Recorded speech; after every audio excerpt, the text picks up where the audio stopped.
Oi, eu sou a Rafaela, professora de História aqui da Rede Municipal do Rio de Janeiro. Sou uma mulher branca, de cabelos curtos e escuros. Estou usando uma blusa bastante colorida, com folhas em verde e amarelo. E essa é a nossa aula sobre samba e funk. Mas antes eu tenho que relatar uma coisinha, né? Vocês lembram daquele jogo que teve lá na Copa de 2014, que foi aqui no Brasil? Foi aquele jogo entre Brasil e Alemanha que foi 7-1 para a Alemanha?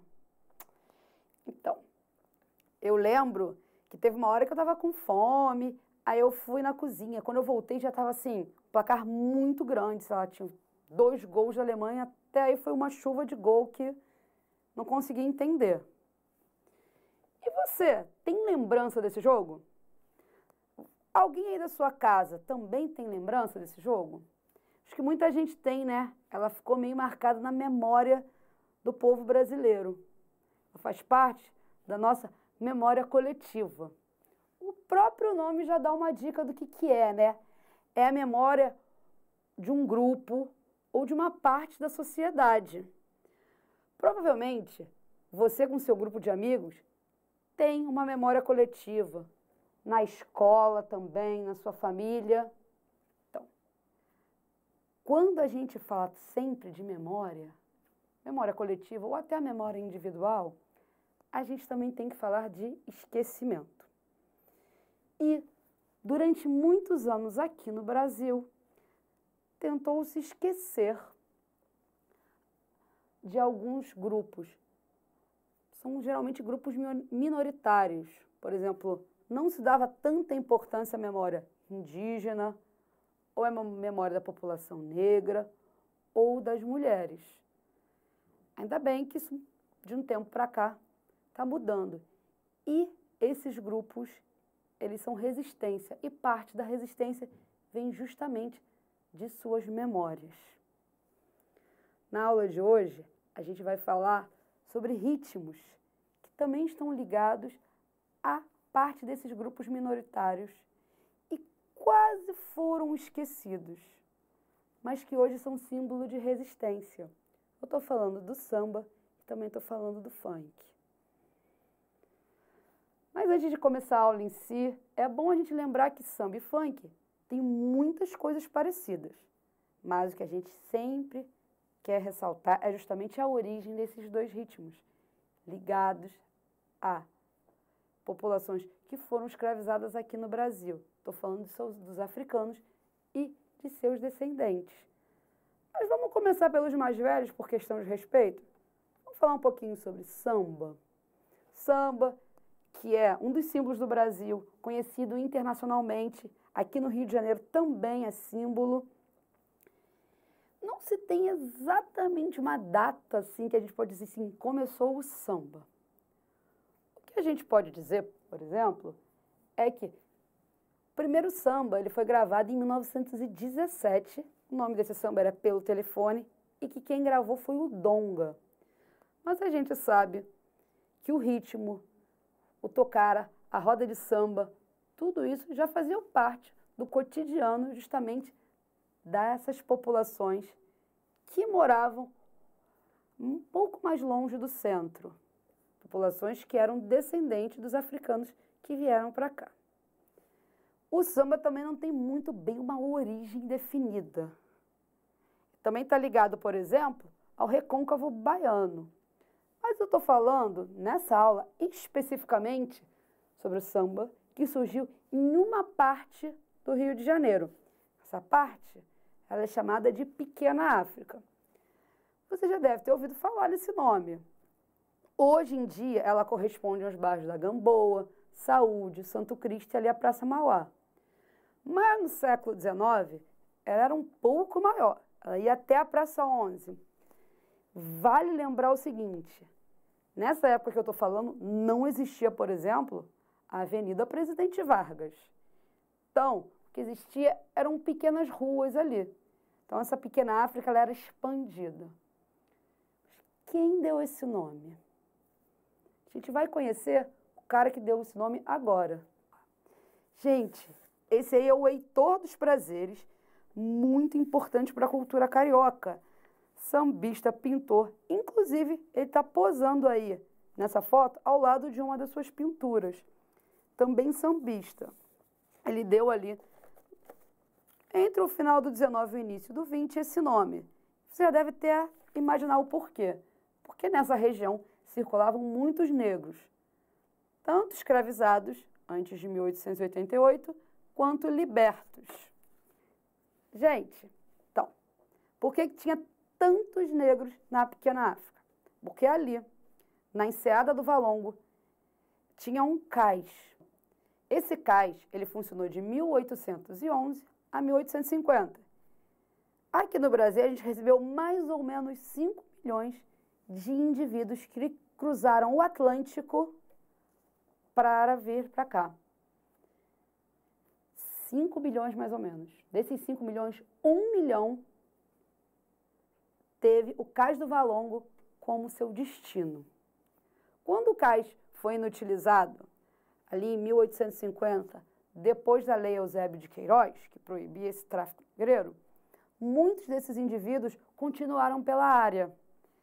E também teve um processo de migração interna aqui no Brasil, onde outros indivíduos, também de origem africana, foram para a pequena África. Então, a pequena África é um lugar onde concentrava bastante essa população aqui no Rio de Janeiro. É legal sempre lembrar que, hoje em dia, na verdade, desde 2017, o Cais do Valongo é considerado patrimônio da humanidade pela Unesco. Mas tem outra coisa legal que a gente pode falar sobre o início do samba, eram as lideranças femininas.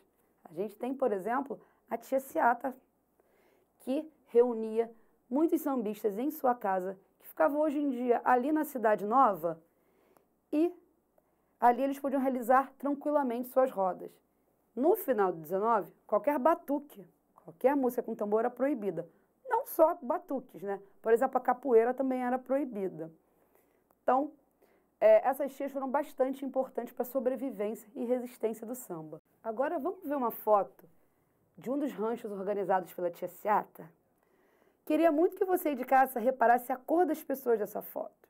Pensasse quem tocava samba e quem ouvia o samba. Gente, mas no início do século XX vai mudar alguma coisa. Você tem a questão da popularização do rádio, você tem um início de indústria fonográfica e o samba vai começando a ganhar popularidade e voz. Nesse processo, Getúlio Vargas, que foi presidente do Brasil entre 1930 e 1945, percebe que ele pode usar o samba como um elemento de união nacional, como um símbolo da nossa identidade. E, nesse processo, o samba vai ficando um pouco mais embranquecido. A gente também vai ver uma foto para mostrar justamente isso que eu estou falando. Mais uma vez, observem a cor das pessoas dessa foto. Gente, durante o governo Vargas, o samba ele foi sendo descolado de uma imagem de malandro, de vagabundo, e foi justamente sendo ligado à ideia do trabalhador. Então, vão começar a surgir sambistas de outras origens. E a Rádio Nacional, a partir da década de 40, vai ajudar bastante nesse processo para consolidar o samba como um legítimo representante do Brasil. O samba, ele foi de perseguido a símbolo nacional. Ele é justamente essa mostra de resistência de como o Brasil, na verdade, de como as populações negras que aqui habitavam, vão conseguindo popularizar a sua cultura. Mas a nossa aula não fala só de samba, né? Por último, mas não menos importante, vamos falar um pouco sobre funk? O funk, ele é um ritmo, na verdade, estadunidense. Ele tem as suas origens ali no blues, no soul, no rhythm and blues. Só que na aula de hoje a gente vai falar do funk carioca. Bem, na década de 70, aqui no Brasil, a gente já tinha muitos bailes. Os bailes geralmente tocavam esse tipo de funk, ligado ali ao James Brown. tocava-se muita música internacional. Só que aqui a gente tem um representante, um dos muitos representantes desse tipo de funk. A gente vai conhecer esse cara agora. Gente, esse é o Gerson King Combo. Ele é um dos grandes representantes da Black Music dos anos 70 aqui no Brasil. E do lado vocês estão vendo uma das músicas mais famosas dele, que é o Mandamentos Black, onde ele vai dizer justamente o orgulho de ser um black. Os bailes da pesada, como eram chamados, eram bailes comandados por DJs, por exemplo, Big Boy ou Ademir, com grandes equipes de som. Às vezes as pessoas atravessavam toda a cidade do Rio de Janeiro para curtir esses bailes. Ali na década de 70, com a presença da disco music, alguns desses bailes foram entrando em decadência. Mas a partir da década de 80 vai acontecer uma renovação. O que aconteceu? Lá na Flórida, nos Estados Unidos, surgiu o Miami Bass. O que seria isso? Seria uma subcategoria do hip hop. Quando esse ritmo chega no Brasil, ele vai ganhar uma nova roupagem. Por quê? Ali na década de 80, um DJ muito famoso, que eu acho que você aí de casa conhece, que é o DJ Malboro, ele vai pegar essa base de som e vai colocar letras em português. É mais ou menos nesse processo que vai surgir o funk carioca.